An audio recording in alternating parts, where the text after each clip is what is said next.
Acordei com um gosto metálico na boca, o corpo pesado como se tivesse sido soterrado por toneladas de concreto. A luz fria do hospital feriu meus olhos assim que abri as pálpebras, e por alguns segundos, o som constante do monitor cardíaco foi o único sinal de que eu ainda estava viva. Tudo parecia abafado, distante, como se eu estivesse assistindo à minha própria vida de fora, em silêncio. Demorei alguns instantes para entender onde estava. O teto branco, as cortinas cinzas, o cheiro estéril e amargo, um hospital. Mas por quê? Tentei mover a mão e senti a agulha do soro puxar minha pele. As veias estavam finas, secas. Respirei fundo e só então percebi a dor, nas costelas, na cabeça, nos músculos. Era como se o meu corpo gritasse por mim, me perguntando onde eu havia estado. A enfermeira entrou com o susto de quem vê um morto despertar. Ela chamou meu nome, Isadora, e algo em mim tremeu. Eu ainda era eu, mas algo havia mudado. Você voltou, ela disse, com os olhos marejados e um sorriso sincero. Graças a Deus, você voltou. Fiquei em coma por 7 dias. 7 malditos dias. 7 dias em que ninguém me visitou.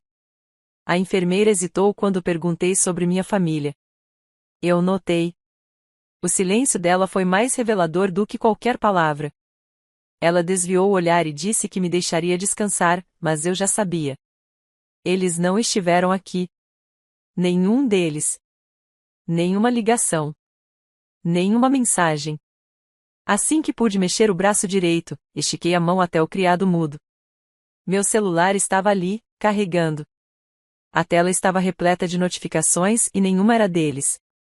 Nenhuma. Com os dedos trêmulos, digitei o nome do meu marido na barra de busca do Instagram. Perfil bloqueado. Franzi o senho. Estranho. Tentei o da minha irmã, Camila. Público. Sempre foi. Ela adorava se exibir. Mas naquele momento, o que vi fez meu estômago se revirar. Camila havia criado um segundo perfil. Um perfil secreto. E ela era burra o suficiente para deixá-lo visível com outro nome, Cami Trips. Abri a página. E ali estava. Minha irmã. Meu marido. Meus pais. Todos. Em um cruzeiro de luxo pelas Bahamas. Camila exibia sua taça de champanhe, seu biquíni novo, as festas temáticas a bordo, os jantares com lagosta e a piscina de borda infinita.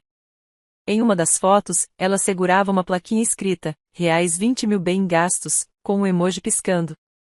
Em outra, meus pais brindavam com Camila e o meu marido ao fundo. Todos bronzeados. Todos sorrindo. Todos, sem mim. Voltei para minha galeria de imagens e verifiquei a data do acidente. Era o mesmo dia em que eles embarcaram. Exatamente o mesmo.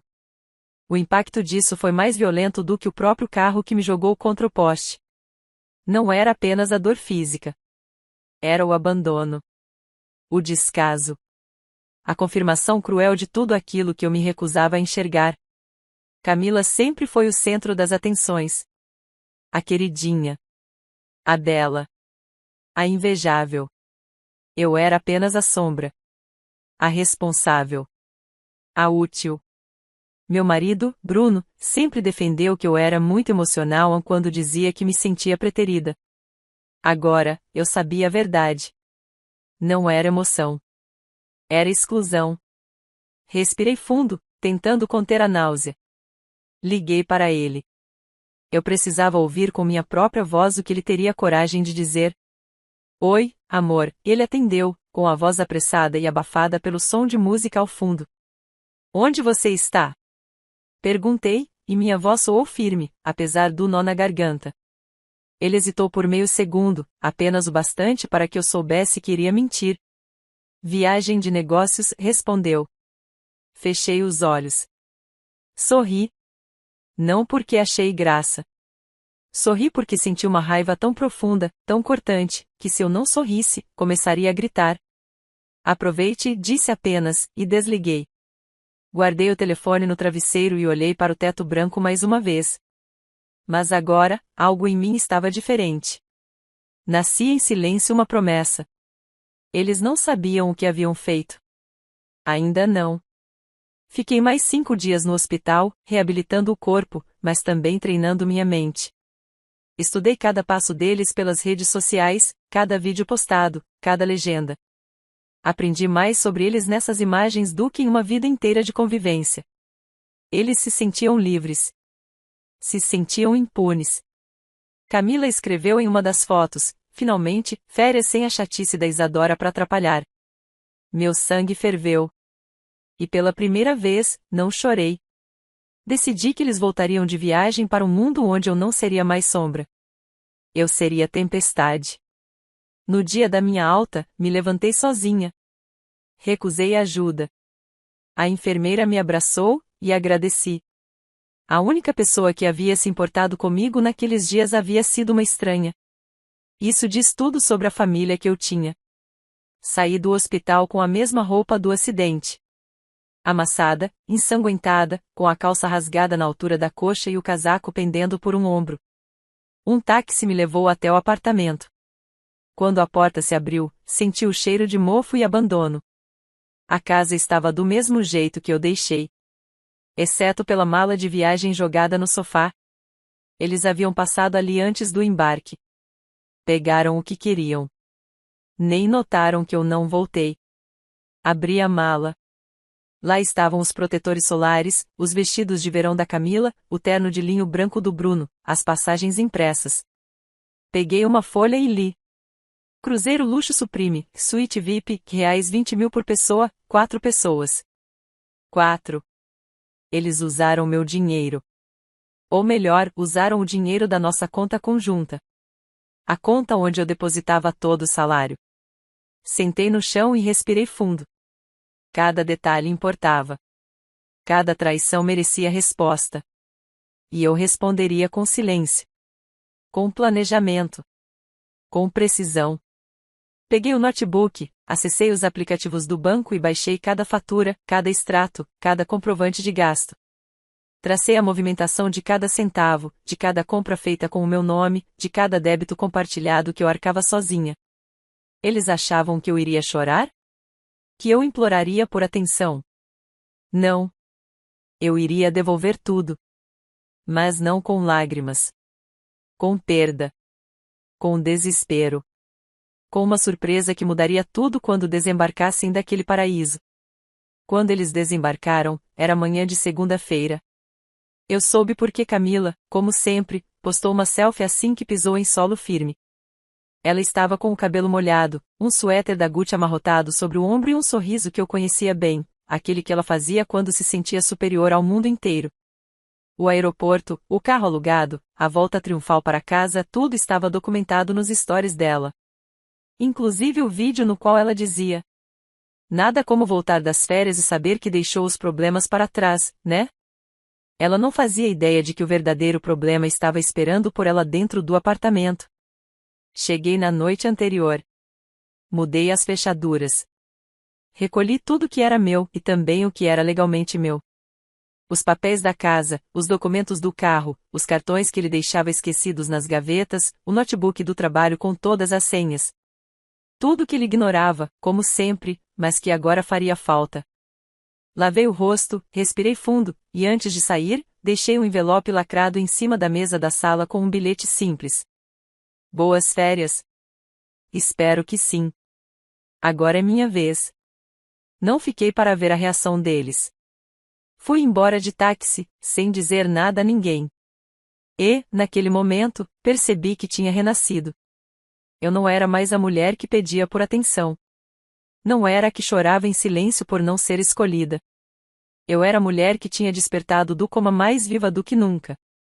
Minha primeira parada foi um pequeno flat alugado por temporada em um bairro discreto. Não queria luxo. Queria privacidade. O suficiente para que eu pudesse ver sem ser vista. Afinal, havia muito que assistir. Na manhã seguinte, Bruno começou a ligar. Primeiro uma vez. Depois 4. Depois 12. Na 13ª tentativa, mandei uma mensagem. Você tem 2 minutos. Use com sabedoria. Ele me ligou no mesmo instante. E eu atendi. Isadora. Onde você está? O que está acontecendo? Chegamos em casa e a voz dele tremia, mas eu conhecia aquele tom. Não era arrependimento. Era medo. Em casa? Qual delas? Perguntei. Porque você não mora mais naquela. Como assim? Você, o que fez?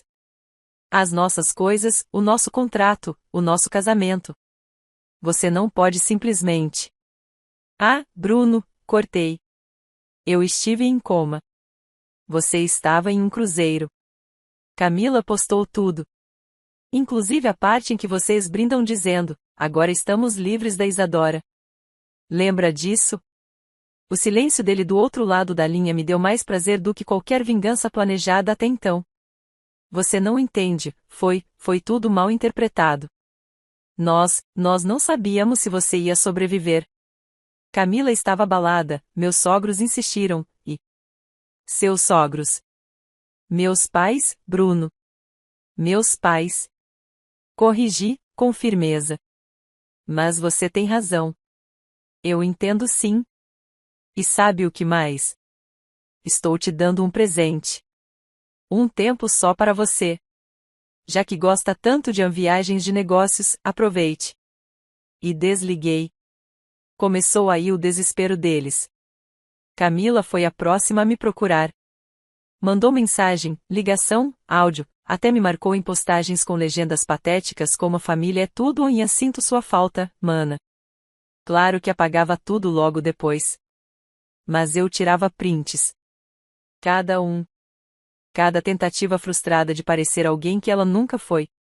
Fui até o cartório na terça-feira pela manhã.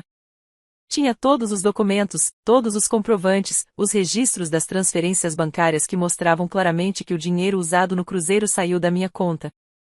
Bruno, por preguiça ou confiança cega, havia assinado como titular sem perceber que estava me entregando tudo de bandeja. Pedi a separação de corpos. Mandei por meio de um advogado uma notificação extrajudicial para Camila, exigindo o ressarcimento dos gastos indevidos. Não porque eu queria o dinheiro de volta, mas porque queria ver a cara dela ao receber. E vi. Ah, como vi! Ela foi filmada saindo do prédio com o rosto transtornado, gritando no celular. Ela tá me processando. Ela ficou louca. Eu sou a irmã dela, pelo amor de Deus. Uma vizinha filmou tudo e postou no grupo do condomínio. Alguém enviou para mim. Eu assisti rindo, deitada no sofá do flat, com uma xícara de chá nas mãos. No dia seguinte, minha mãe me ligou. A ligação que eu esperava. Filha, ela começou, com a voz melosa que só usava quando queria algo. Que história é essa? Sua irmã está em pânico. O que está acontecendo com você? Você quer mesmo saber? Perguntei. Eu quase morri. Em coma. Sozinha. E enquanto isso, vocês estavam brindando em alto mar, dançando e gargalhando, dizendo que era bom estar livres de mim. Isso está acontecendo, mãe. Isadora, nós achamos que você estava dormindo, não sabíamos que era tão grave. Então me explica uma coisa. Abaixei o tom da voz. Por que vocês não voltaram? Por que ninguém me visitou? Por que o Bruno mentiu dizendo que estava em uma viagem de negócios? Silêncio. Eu não sei. Foi um momento confuso. Sua irmã queria animar os pais. Bruno estava arrasado. Achamos que você não acordaria. Achamos que não valia mais a pena fingir, não é? Completei. Eu entendi. Vocês esperavam que eu morresse. Teria sido conveniente. Simples. Só que eu acordei. E desliguei. O jogo estava virando. Mas eu ainda não havia começado de verdade. Bruno não tinha mais acesso às contas. Troquei as senhas de tudo. A empresa onde ele trabalhava também era minha cliente, o que ele ignorava por completo. Mandei encerrar o contrato. Sem explicações. Só uma nota fria de término de vínculo. Camila, que dependia dos pais para tudo, recebeu uma notificação do banco: o cartão extra que usava em nome do meu pai foi cancelado. Por quê? Adivinhe? Era vinculado à conta que eu alimentava há anos. Eles estavam todos afundando. E cada centavo que faltava vinha com o peso do meu nome. Mas ainda faltava algo. Uma revelação pública. Uma cena. A humilhação. Esperei o momento certo. Camila anunciou, com toda a sua petulância, uma festa de reencontro com os melhores momentos do cruzeiro. Mandou o convite aberto no Instagram. Lista de convidados, lugar chique, música ao vivo. Eu fui. Disfarçada. Cabelo preso. Óculos escuros. Um vestido simples. Fiquei no fundo do salão, observando. Bruno estava lá, com o rosto abatido. Me procurava entre os convidados. Camila desfilava de um lado para o outro como se fosse uma celebridade de reality show. Meus pais, orgulhosos, sorriam como se nada tivesse acontecido. Esperei o momento da projeção. Vídeos do cruzeiro. Fotos. Risadas. Brindes. E então, na tela, entrou a montagem que eu preparei. Imagens minhas na cama do hospital. A data. O laudo médico. Os registros do coma. E logo em seguida, os extratos bancários, os comprovantes de transferência, os valores gastos. No canto da tela, uma legenda em vermelho. Enquanto eu quase morria, eles celebravam a minha ausência. O salão mergulhou em silêncio. A música parou. Os convidados se entreolhavam. Uma mulher sussurrou. Isso é real? Outra respondeu. É ela. É a Isadora. Camila correu até o notebook para desligar a projeção, mas já era tarde. O vídeo estava em todas as redes. Agendado para publicação automática. Programado com antecedência. E o que veio depois foi o início do colapso. Eu voltei para o flat em silêncio naquela noite. Tirei o vestido com calma, pendurei-o no encosto da cadeira e caminhei descalça até a varanda. O céu estava limpo, e o mundo, irônico, parecia em paz. Mas em mim ainda existia ruído, não o tipo que se ouve, mas aquele que pulsa sob a pele. A projeção pública tinha surtido o efeito desejado. Camila perdeu dezenas de seguidores naquela noite. Algumas marcas com as quais ela fazia parcerias retiraram os contratos imediatamente. Pessoas começaram a comentar nas fotos. Essa é sua irmã no hospital? Você foi capaz disso? Como consegue dormir à noite? Os pais, que antes desfilavam nos eventos sociais como se estivessem acima de qualquer mortal, agora recebiam olhares atravessados na rua, cochichos no mercado, convites cancelados para jantares. E Bruno, Bruno havia sumido. O último áudio que ele me mandou foi de voz embargada, um tom que misturava raiva e desespero. Isadora, você destruiu tudo. Tudo. Você acha mesmo que isso vai te dar paz? Você vai acabar sozinha. Apaguei o áudio sem responder. A diferença entre nós é que eu já estive sozinha. E sobrevivi. Eles só sabiam sobreviver em bando, sugando a energia dos outros. Comecei então a etapa seguinte. A reconstrução. Mas não para mostrar força a eles, para me lembrar da minha. Procurei um psicólogo. Comecei terapia 2 vezes por semana. Encarei a verdade de frente. Por anos, fui condicionada a servir, a ceder, a acreditar que meu valor estava em ser útil, nunca em ser amada. Minha família sempre me alimentou como quem engorda um animal para o abate, elogios rasos, promessas falsas e cobranças abusivas disfarçadas de preocupação. Na terapia, revisitei memórias antigas. Me lembrei do dia em que Camila quebrou meu celular por ciúmes e meus pais disseram: ela é mais nova, você tem que entender. Do Natal em que comprei presentes para todos com meu primeiro salário, e recebi de volta uma caneta promocional. Da vez em que Bruno me traiu na festa da empresa e disse que eu interpretava demais as coisas. Por que eu continuei? Porque acreditava que amor era aquilo, sacrifício unilateral. Mas agora, ali naquela varanda, eu era outra. Alguém que não implorava mais para caber nos espaços dos outros. Eu era a arquiteta do meu próprio espaço. Decidi, então, voltar ao trabalho. Como arquiteta e urbanista, sempre fui excelente no que fazia, mas por anos, Camila dizia que minha profissão era chata e coisa de gente quadrada. Ela falava isso enquanto vivia com o aluguel pago por mim. Mas agora, não mais. Fui até um antigo cliente que havia insistido para eu assumir um projeto de um centro cultural no interior. Antes, recusei porque Bruno não queria que eu passasse tempo fora. Agora, eu queria distância. E silêncio. Aceitei. Arrumei minhas malas. Desliguei o telefone. E nos dias seguintes, algo começou a acontecer, eu comecei a sorrir de verdade. Entre barro, esquadrias e plantas arquitetônicas, encontrei espaço para respirar. Conheci pessoas que não sabiam nada sobre mim e, pela primeira vez, não me definiam pelos erros dos outros. Foi nesse novo ciclo que conheci Júlia. Ela era engenheira estrutural, responsável pela execução das fundações. Tinha um olhar firme, uma fala direta e uma risada que fazia as paredes vibrarem. Você é nova aqui, né? Perguntou, limpando a poeira das mãos com a barra da calça. Nova e fugida, respondi. De quê? Da vida errada. Ela riu, sem fazer perguntas demais. Apenas aceitou a resposta. Com o tempo, nos tornamos próximas. E um dia, no fim de um expediente cansativo, ela me disse: Você sabia que tem gente te procurando? Parei de mastigar. Como assim? Um cara veio aqui. Alto, meio careca, olhos pequenos.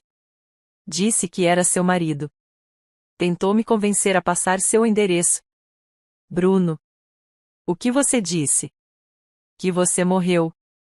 Arregalei os olhos. Ela riu. Brincadeira. Mas só deixei claro que se ele voltasse, chamaria a polícia. Abracei Júlia. E naquela noite, pela primeira vez, chorei sem sentir vergonha. Não de tristeza, de alívio. Eu estava segura. E estava sendo defendida. Enquanto isso, a notícia do escândalo familiar se espalhava como rastilho de pólvora. Os grupos de vizinhos começaram a compartilhar as imagens. Sites locais postaram a história não com meu nome, mas com detalhes suficientes para que todos soubessem. Mulher acorda do coma e descobre traição da irmã e abandono da família. Camila tentou responder nos comentários, mas cada tentativa só a enterrava mais. Bruno foi demitido do trabalho. Alguém enviou o vídeo da festa à diretoria. A imagem dele rindo no cruzeiro enquanto a esposa estava hospitalizada não combinava bem com os valores da empresa. Minhas tias pararam de seguir minha mãe nas redes sociais. Minhas primas apagaram fotos com Camila. A muralha desmoronava. Tijolo por tijolo. Um mês se passou. Eu dormia bem. Trabalhava com prazer. Sorria com leveza. E me sentia inteira. Até o dia em que recebi uma carta.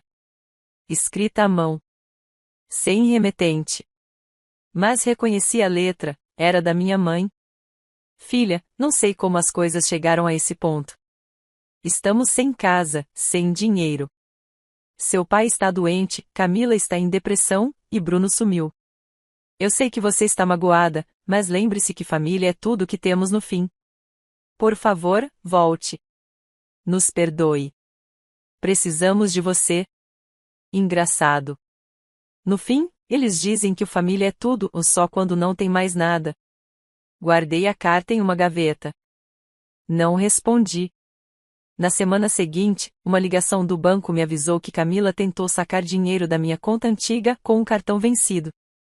Minha mãe tentou usar o plano de saúde que eu fornecia, já havia sido cancelado. E meu pai ligou para um advogado para saber se tinha direito à parte do apartamento em que eu vivia com Bruno. A resposta? Não. Porque o imóvel estava registrado só no meu nome. Eles estavam cercados. E eu, protegida. Mas ainda faltava uma coisa. Uma visita. Voltei à cidade depois de 3 meses. Fui até o antigo prédio onde morávamos. O porteiro me reconheceu e sorriu. Dona Isadora, achei que tinha sumido. Quase, respondi. Camila estava sentada na escadaria, com os cabelos presos em um coque mal feito, olheiras profundas e o celular quebrado nas mãos. quando me viu, levantou num salto. Isadora. Você voltou. Olhei para ela sem pressa. Eu vim buscar o que faltava. Peguei da minha bolsa uma caixa com alguns pertences antigos, álbuns de fotos, um livro com dedicatória do meu avô e uma caixinha de joias da minha avó. Posso entrar? Ela hesitou. A gente tá sem luz. E sem água. A mamãe? Já sei. Respondi. E não estou aqui para ouvir desculpas. Estou aqui para deixar claro, não vou voltar. Nunca mais. Ela desabou. Por favor, nós erramos, eu sei. Mas a gente era família. Não. Corrigi. Eu era família. Vocês eram a plateia. E agora, o espetáculo acabou. Virei as costas e fui embora. Sem pressa. Sem dor. Sem saudade. A vingança já havia sido servida. O que restava agora era justiça. E silêncio. Voltei ao interior com uma leveza que nunca soube existir. Enquanto o carro atravessava as estradas estreitas entre árvores e campos, eu observava o céu se apagar devagar, num pôr do sol que me parecia íntimo, como se o universo estivesse em sintonia com o meu momento. Pela primeira vez em muito tempo, eu não estava fugindo. Estava escolhendo. A escolha de ir embora. A escolha de não atender. A escolha de não retornar. Foi Júlia quem me recebeu na porta do alojamento com uma garrafa de vinho barato e um sorriso largo. Sobreviveu? Ela perguntou, me entregando a taça. Sobrevivi, respondi. E, honestamente, pela primeira vez, estou viva de verdade. Sentamos na varanda, de pernas cruzadas, rindo das histórias do canteiro de obras, dos erros dos estagiários, do pedreiro que jurava que a planta estava errada e que, no fim, tinha lido o desenho de cabeça para baixo. Sabe o que me impressiona em você? Júlia disse, depois de um gole. O quê? Essa calma no caos. Te arrebentaram por dentro e por fora, mas você voltou inteira. Sorri. Não por modéstia. Mas porque sabia que não era verdade. Eu não voltei inteira. Eu renasci diferente. Eu não voltei e corrigi. Eu me construí outra. Aquela Isadora de antes, morreu no acidente. Ela sentiu, em silêncio. Nos dias que se seguiram, me dediquei ao trabalho com uma paixão que eu não lembrava mais como era. Dormia cedo. Acordava cedo. Andava descalça.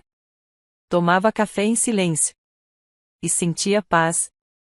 Pela primeira vez, vi o mundo sem o filtro da culpa. Sem a necessidade de agradar.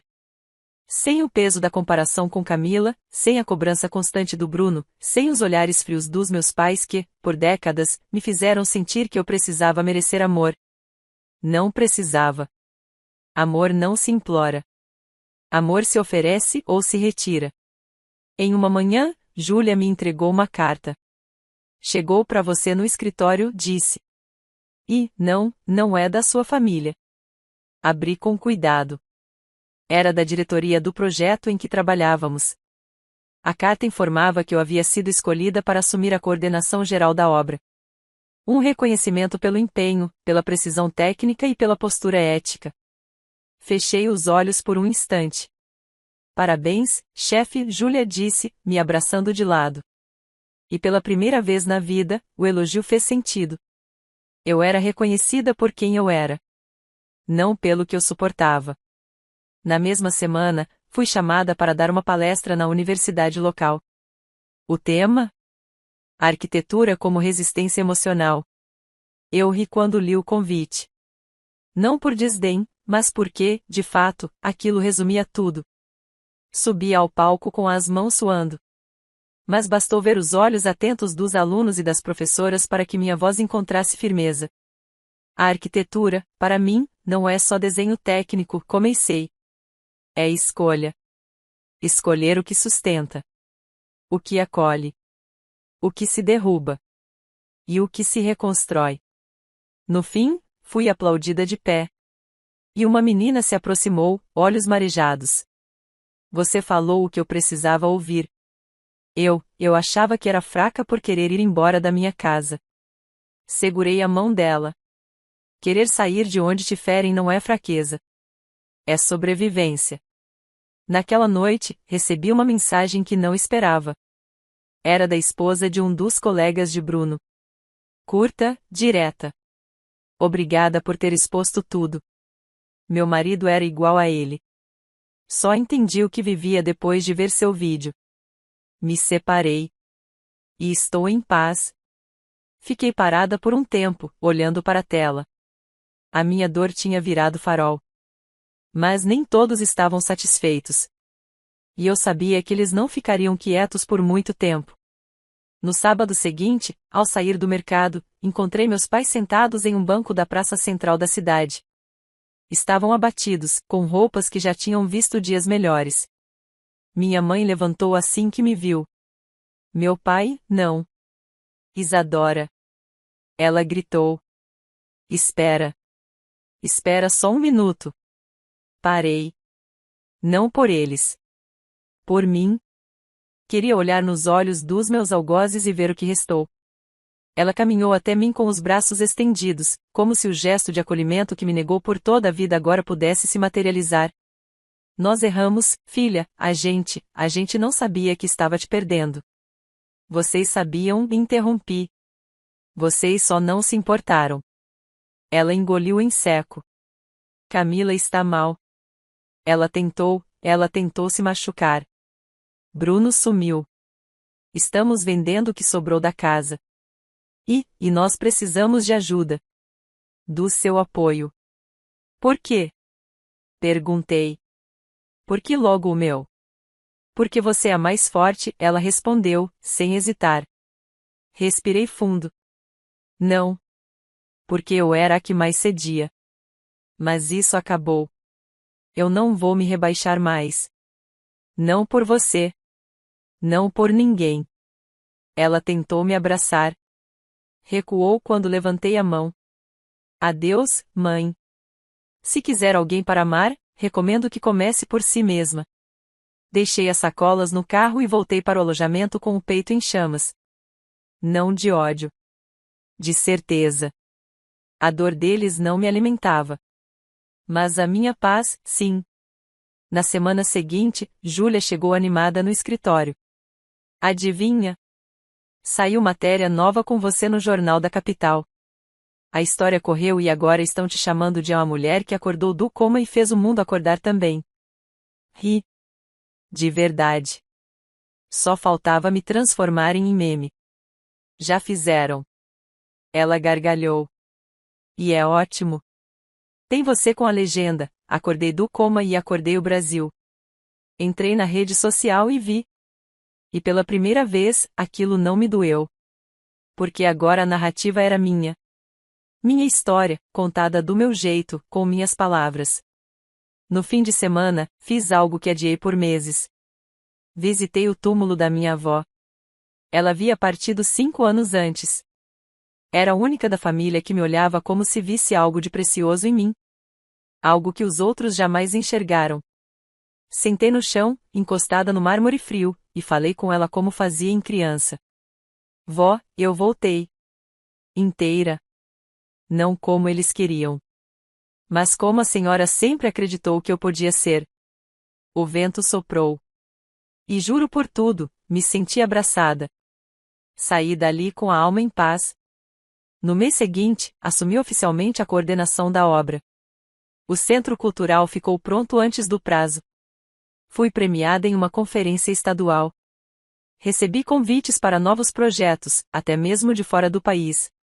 E, em todos eles, levei comigo uma única certeza.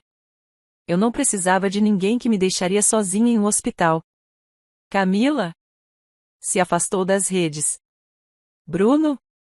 Tentou recorrer ao que sobrou da justiça, mas todas as provas estavam comigo.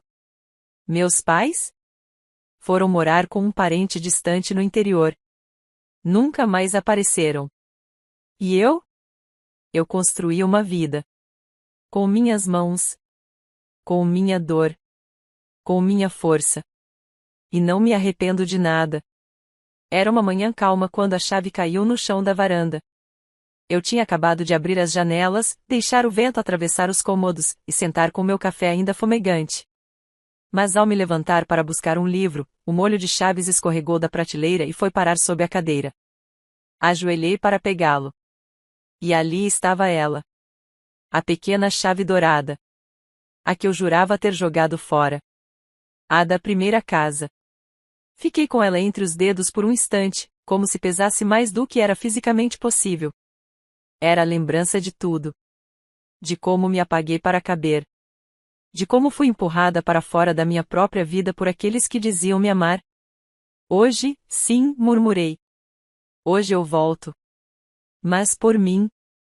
Peguei o carro e fui até o antigo bairro. As ruas pareciam menores. As casas, encolhidas. O prédio onde morei com Bruno estava cercado por silêncio. A fachada manchada, como se o tempo tivesse passado ali mais rápido. Parei na frente e respirei fundo. Subi até o andar de sempre.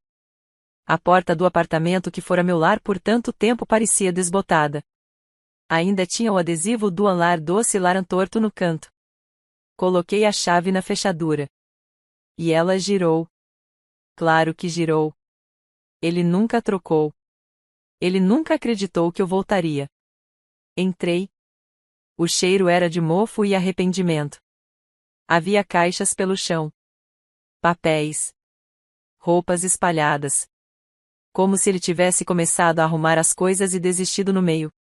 Um colchão jogado no chão da sala. Nada nas paredes. A ausência de vida era quase um grito. Sobre a bancada da cozinha, um envelope aberto. Vi de relance o nome do cartório, provavelmente, a notificação do divórcio.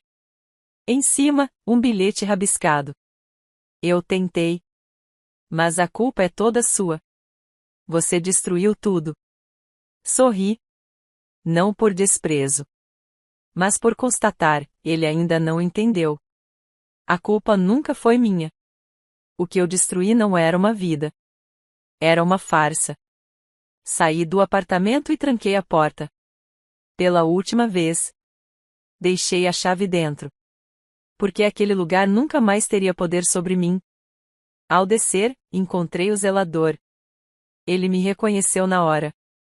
Dona Isadora, não esperava te ver aqui. Nem eu, respondi.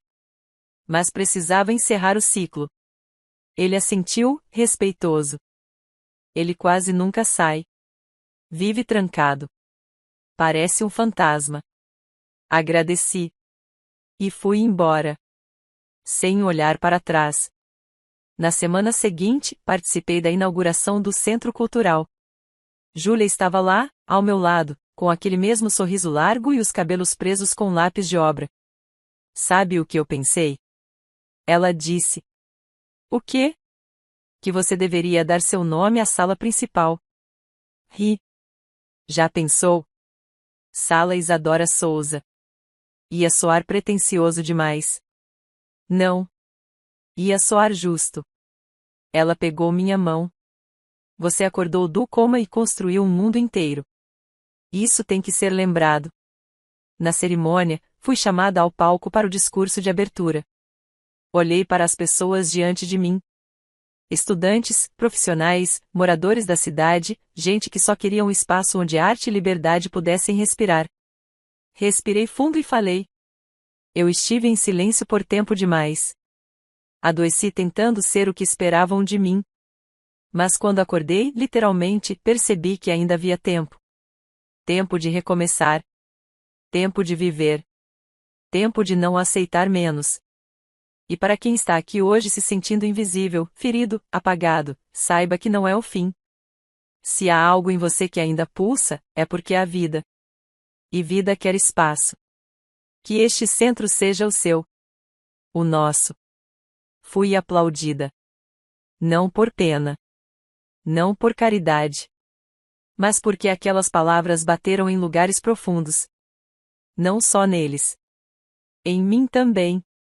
Na semana seguinte, recebi um convite inesperado. Uma escola de jovens em situação de vulnerabilidade queria que eu desse uma oficina de reconstrução simbólica, uma proposta onde cada aluno desenharia um espaço que representasse o próprio recomeço. Aceitei. Foram dias intensos.